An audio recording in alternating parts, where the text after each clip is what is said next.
do me a favor. Can you nudge the person next to you and say, listen carefully? I don't want to lose you today. And I won't lose you because you're not sharp. I'm just trying to do my best up here, okay? So we're in a series on Peter, and we're reflecting the life of Peter. And today is week 5. And so here's what I want us to do. I want us to start in John 21. This is after the death, the burial, and the resurrection of Jesus, okay? When they had finished, who's they? The disciples. When they had finished eating, Jesus said to Simon Peter, Simon, son of John or Jonah, do you truly love me more than these? Yes, Lord, he said. You know that I love you. And Jesus said, feed my lambs. Again, Jesus said, Simon, son of Jonah, do you truly love me? He answered, yes, Lord, you know that I love you. Take care of my sheep. Then the third time he said, Simon, son of Jonah, do you love me? And Peter was hurt because Jesus asked him the third time, do you love me? And he said, Lord, you know all things. You know that I love you. And Jesus said, feed my sheep. Now, last time we were together, we were in Caesarea Philippi, where he had taken them up past Galilee to Caesarea Philippi. Herod of Philippi built this community to honor Caesar, Caesarea Philippi, to Caesar by Philip. And we know that there was already a temple of Pan worship. Pan being a Greek mythological god who had half goat, half human, and he was the god of chaos and fertility. And behind him, 150 years ago, there was an earthquake, so it no longer happens, but behind him was water that would pour out and come down. And that was called the gates of Hades, gates of hell, because behind it was a huge chasm. And so they would oftentimes make sacrifices because they didn't know how far down it went. So if you had a child, a baby, and you wanted a boy, but you got a girl, you might throw that child in for a sacrifice, and they'd go down. And then they built a temple towards Caesar, and you see all these little places that they would have. This was called the Rock of the Gods. And Jesus was there, and he says, who do people think I am? They think you're one of the prophets. They think you're Elijah, John the Baptist, maybe Jeremiah, but who do you think I am? And Peter says, I think you're the Messiah, the one the whole Old Testament's pointing to, the one in Genesis who's going to step on the head of the snake. That's who I think you are. He said, well done. The gates of hell, the gates of Hades, will not stop the church. It won't. And it's not that the church is hiding inside the church as they pound on the door. It's us going out and bringing light into the darkness. We're pushing hell back because of our love and light for Jesus. Now, when they get done with that, some believe they went up further to Mount Hermon. Others believe they went to Mount Tabor because now they're heading down to Jerusalem where Jesus is going to be crucified and dead, right? And so they have this interesting story that pops up. It's called the Mount of Transfiguration. Do you remember that story? Yes, Creighton. Oh, good. Thank you. After 6 days, well, 6 days has passed, then it's the 7th day. That's a Hebrewism, by the way. When you see that, it's bringing us back into the creation story. It's reminding us that God is redeeming humanity.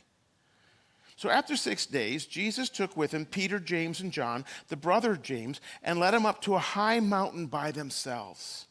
There he was transfigured before them. His face shone like the sun, and his clothes became as white as light. Just then there appeared before them Moses and Elijah talking with Jesus. Now, Moses got the 10 Commandments from Mount Sinai, and he saw God's glory. Elijah was at Mount Sinai, and he saw God's glory. Remember, the earthquake went by, the fire, the wind, but God was in the still small voice. Moses is the first 5 books of the Bible called the Law or the Pentateuch. Elijah kind of became one of the main prophets they talked about when they thought about the prophets. So both of them at Mount Sinai saw God. Now they see Jesus, and Jesus is being transfigured. The point they're trying to make with all of this is Jesus is God, fully man. Again, People that say Jesus never said he was God do not know how to read the scriptures through Hebrew eyes, because it screams all throughout the Gospels that Jesus is saying, I'm God, I'm God. And so what happens then is Peter says to Jesus, Lord, it's good for us to be here. If you wish, I'll put up 3 shelters, one for you, one for Moses, and one for Elijah. You know, Jesus, it's a good thing you brought me along. I'm pretty handy. I know how to put a tent up, and I can do that for you guys. And while he's talking, it says, while he was still speaking, it's almost as if Jesus is looking over and smiling and going, Peter, shh. A bright cloud enveloped them, and a voice from the cloud said, this is my son. Not this is my prophet. Not this is a good moral teacher. No, he says, this is my son, whom I love, with whom I'm well pleased. Listen to him. Remember, Peter, your name is Simon, Shimon, which comes from the Hebrew word shema, which means to hear. Listen to him. So they go down. They go down to Jerusalem. Jesus is crucified. He's dead. He's buried. What do the disciples do? They're confused. So they go home. They go back up to the Sea of Galilee, and they do what they do. It's safe. They do what they do for their habit. They do what they enjoy doing. They go fishing. And so they're fishing at night. And so it's probably 6 a.m. And they're away from shore, and somebody's on the shore, and they can't quite see who it is, but they hear his voice, and he says, hey, children, have you caught any fish? No, they answer. And the voice says, throw your nets on the other side. And John looks at Peter, and Peter looks at John, and they're thinking, this sounds eerily familiar. So they throw their nets on the other side, and there's so many fish, they can barely bring it on the boat. And John looks at Peter and says, I think that's the master. I think that's Jesus. And Peter, being Peter, whips off his shirt and his pants, and he jumps in the water, and he starts swimming to shore. Now, let me ask you a question. How many of you have ever swum laps before? Anybody? So, from the age of 5 to 16, I was a competitive swimmer. We would swim miles upon miles every day. I know you can tell because of the boyish figure. But this thing about swimming is this. When you're swimming laps, it's just you and your thoughts, because the world outside is muted. And you're just sitting there thinking. It's a great thing to do if you just want to think. And so it's not in the scriptures, but here's what I believe. I believe Peter's swimming, and he's replaying the first time he heard those words. The time back in Bethsaida when they're at the Sea of Galilee, and Jesus is trying to teach, and the crowd is pushing in, so he gets in the boat, and he pushes the boat out just a little bit, and Peter's cleaning his net, and Jesus looks and says, hey, how'd you guys do in your fishing today? Not so good. Oh, put your net on the other side. Okay, carpenter. It's not like we don't know what we're doing.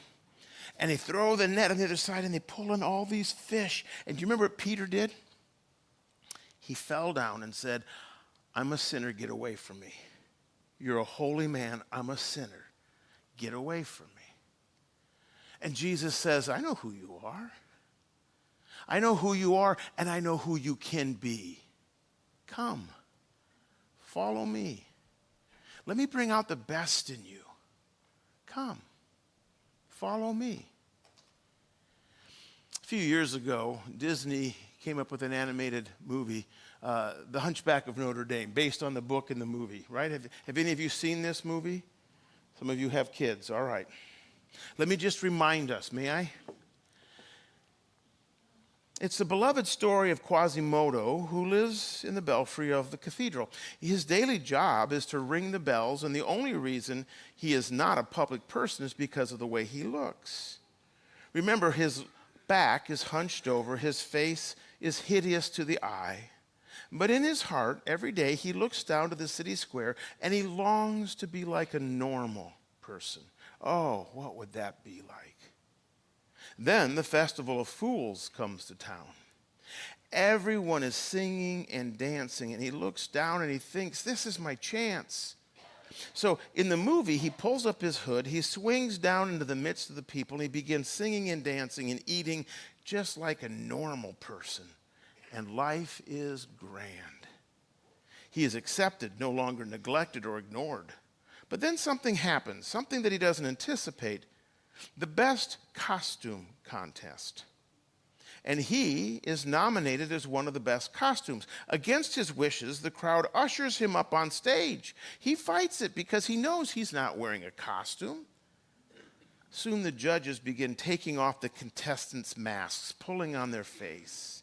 And in the infamous scene, they get to Quasimodo and they begin to pull on his face, to pull on his mask. But it doesn't come off because it's not a mask, it's him. And everyone begins to laugh, and they taunt, and they tease Quasimodo. So he crawls back up into the belfry of the cathedral, and he has this epic, famous line. Why did I ever leave? Why did I ever give someone a chance to see who I really am? I just see Peter swimming and thinking all of the reasons and excuses. It's your fault, Jesus. Why? Why did you even call me? You knew who I was. You know I'm an impulsive man. You know I'm a boisterous man. You know I'm a man of action. Why? Why? So Peter gets to the shore, as do all the rest of them, and we're told when they landed, they saw a fire of burning coals there with fish on it and some bread. Here's what the author wants us to understand, is the burning coals is a word called anthrakion. Anthrakion is used 2 times in the New Testament. This is the second time. Do you remember when the first time was? Jesus is arrested. He's being beaten. He's being questioned. Peter, he gets close. So he's warming himself by the burning coals, by the anthrakion. And someone looks at him and says, hey, weren't you with him? Nope, you got me mixed up with someone else. And another one says, I'm pretty sure I saw you with the Galilean. No, it wasn't me. It wasn't me. And so he gets closer to the fire. And another one stares and says, you were with him. And he says, I don't know him. 3 times. And he hears what? The rooster crow, right? Here's the same Jesus, or Peter, who walked on water with Jesus. Any of you ever walk on water? This is the one who at Caesarea Philippi said, I think you're the Messiah. This is the one who saw him transfigured. And yet he denies him. I've never seen him transfigured. I've never walked on water, but here's the truth about me, and I'm pretty sure it's the truth about you. We've all denied him. Oh, maybe we didn't say, I deny him. But we've all thought things, said things, and done things. Or we didn't think things, we didn't say, we didn't do what should have been said and done and thought. Maybe it was as far back as junior high or high school, but somewhere along the line, the crowd mentality was saying something that was incorrect. They were picking on somebody doing something. Maybe it's at work and the gossip train is going.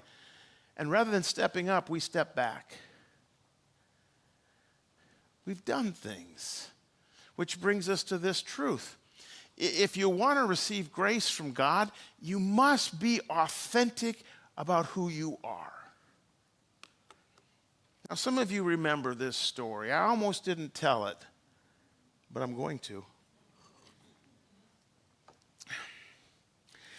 Do you remember the story of the college student? He just finished college. He had nowhere to go. He couldn't get a job, so he moved back home. That's okay. We don't mind our kids coming home for a season. But a season turned into a long time. And mom and dad are getting concerned, and he can't find work. He's applying, but no one's hiring. So finally, the mom says to him, I've heard the zoo is hiring. Mom, I know nothing about the zoo. I know, but you need an income. You need a paycheck. You need something on your resume. So he goes and he applies at the zoo. He goes to the HR department. He sits down. He looks at the lady and says, I'm just telling you right up front, I know nothing about the zoo. And she says, that's okay. Can you stand up and turn around? So he stands up and he turns around. She goes, I think you'll be perfect. Do you want the job? He says, I don't even know what the job is. She said, do you see that gorilla costume? Our gorilla passed away. And they're very expensive to replace gorillas. I'm wondering if you would just put that gorilla outfit on. And then just from 9 to 5, just walk around the gorilla cage. He said, I've got a college education. I'm not going to do that. She goes, too bad. It pays $75 an hour. And he said, you know, the more I've been thinking, I'm interested in zoo. I'm interested in zoology. So he puts on the gorilla outfit, and he's sitting there in the cage, and he's hot, and he's itchy, and he's sweaty. So he stands up and stretches, but when he stretches, he hears, ooh, ah. And he looks, and there's all the little kids watching him. He starts to beat his chest and strut a little bit, and they start to cheer. Now he realizes, I've got an audience, so he goes over to the low-hanging branch and he hangs on it, and they're like cheering even louder. So he gets on the tire swing and he begins to swing, and they cheer. He goes higher, they cheer louder. He goes really high. Now they're just shouting cheers, but the rope breaks. And he goes into the lion's den.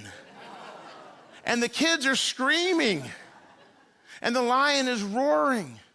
And he begins to shout, help, help. And pretty soon the lion comes up to him and says, shut up, kid, or we're both going to get fired.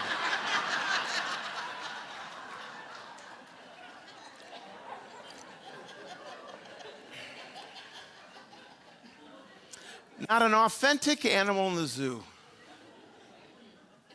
I wonder sometimes if God doesn't look down at his church, just searching to and fro and saying, is there an authentic person there? Is there somebody, I will come and meet you right where you're at, but first and foremost, you've got to let me know this is where I'm at. And that brings us to the question for the day, because it's the question that Simon had to answer. Simon, son of Jonah. That's what the Greek says. That's what his dad's name was. He was a fisherman. It makes sense his dad's name is Jonah. Shema, son of Jonah. Do you truly love me more than these? He doesn't even call him Peter.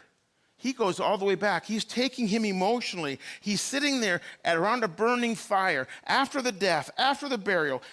The resurrection has happened. Peter's trying to figure out what's going on, and Jesus is emotionally taking him by the hand all the way back to the beginning. Simon, do you love me more than these? What are these? I don't think it's the other disciples. God doesn't do that. He doesn't pit us against each other.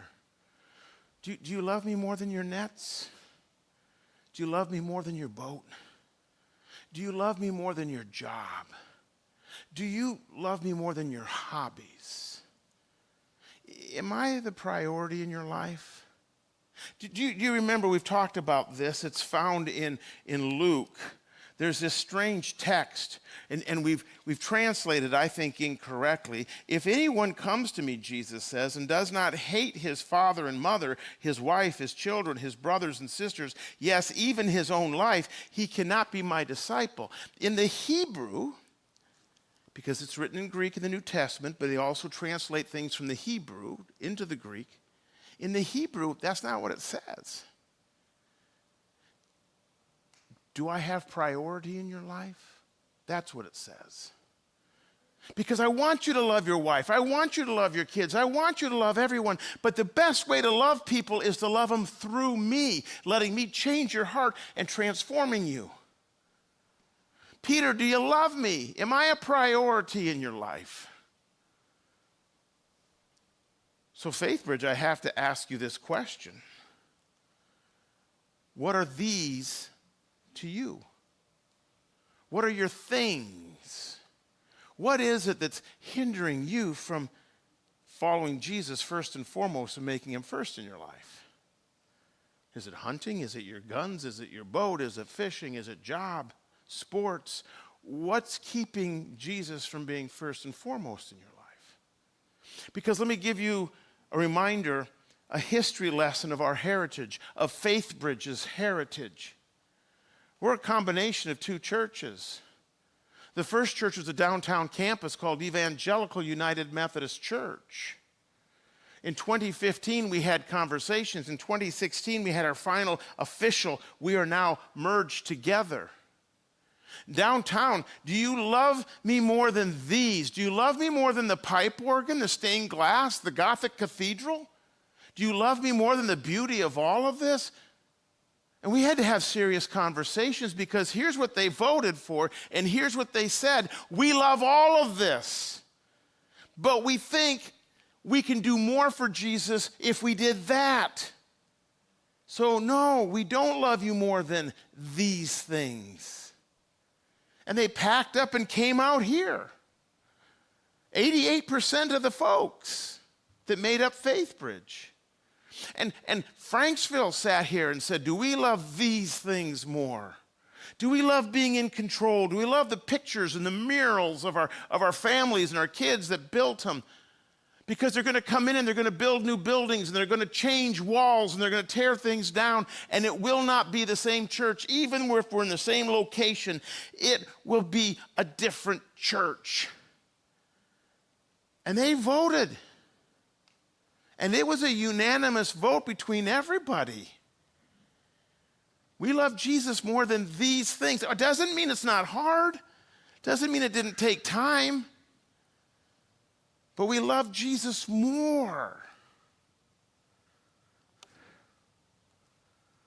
Notice that Jesus doesn't ask Peter, do you promise to never fail me again? Have you built a large and impressive ministry for me? Have you raised much money for me? All of these are fine and good, but Jesus wants to get to the core of the issue, that which everything else is based upon, which is what? Do you love me? 1971, we lived in McLaughlin, South Dakota, up in the Standing Rock Indian Reservation. My father was a pastor, a United Methodist pastor at the time. Pastors don't get paid much. He had two churches. He also did a mail route. He also did a bus route. But in 1971, there's a movie that came out called Fiddler on the Roof. My family enjoyed music and theater, so Dad loaded up all the kids in the LTD, and we went 30 miles over to the movie theater in Mobridge, and we went to the movies. It's one of the rare times. That and That Darn Cat. Those are the two movies that I remember my dad loading us all up for. And if you're an 8-year-old, boy, Fiddler on the Roof made an impact. It's kind of edgy for an 8-year-old. And you remember, I love the fact that Tevye, the lead, he loved talking to God. And I just love the way he and God have these conversations. That's prayer. It's very authentic. And if you remember, he's trying to be the right guy. He's trying to do things from tradition, but he's got daughters. And the daughters want to marry for love. But he's trying to get him back to the matchmaker. Matchmaker, matchmaker, make me a match. Find me a find. Catch me a catch.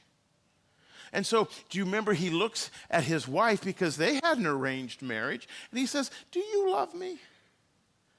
And she said, do I what?